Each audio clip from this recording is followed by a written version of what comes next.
My name is the Reverend Kathryn McMahon. I am here to talk to you about the 7 last words of Jesus Christ on the cross, specifically the 3rd word.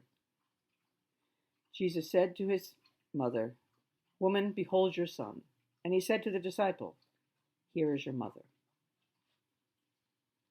John's is the only gospel which specifically places Mary at the foot of the cross, together with John, the beloved disciple, Mary, the wife of Clopas, and Mary Magdalene. That he does place her there, together with the other Marys, is an indication of the importance of women in this circle of Jesus' disciples. It was not common for women to even be at the place of execution. This was not considered a fit place for them. But Mary had to be there. She could not be gainsaid. She had to show her love for her son. She had to be there and let him see her, so that he would know that she was not leaving him. The disciples had fled. Peter had deserted him. Mary had to be there.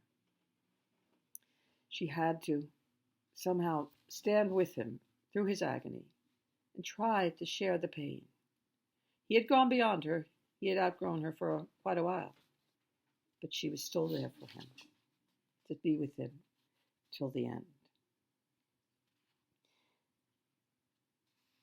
It must have been so hard for her to watch him suffer. This was her eldest, her firstborn, the craziest, the most annoying, but the most wonderful of her children. We know that eldest sons were legally responsible for their mothers. So even in his agony, he looked down from the cross, from his suffering. He saw her there and he said, "Woman, behold your son." He took care for her. He thought, I have to make sure she is all right. I can't leave her without provision.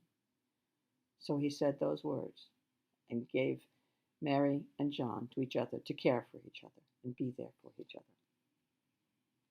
What does this say to us?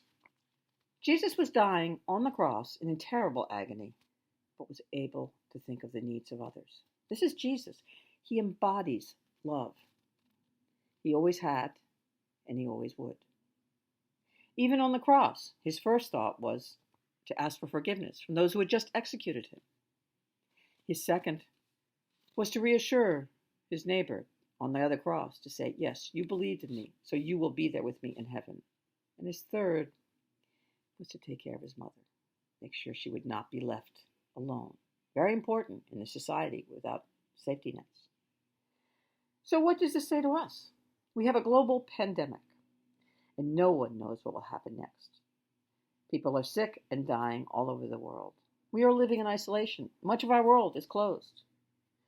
This pandemic knows no boundaries, rich or poor, black or white, strikes randomly and indiscriminately.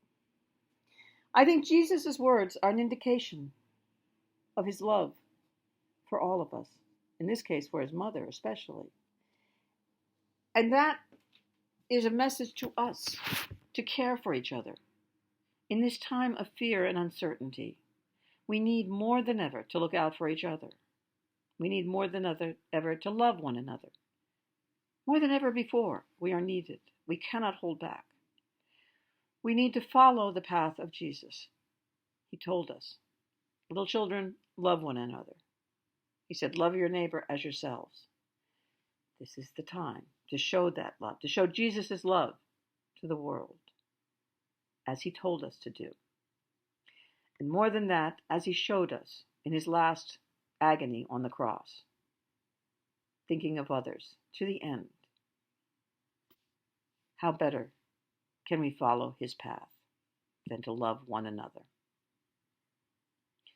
I wish you all a blessed Easter. Amen.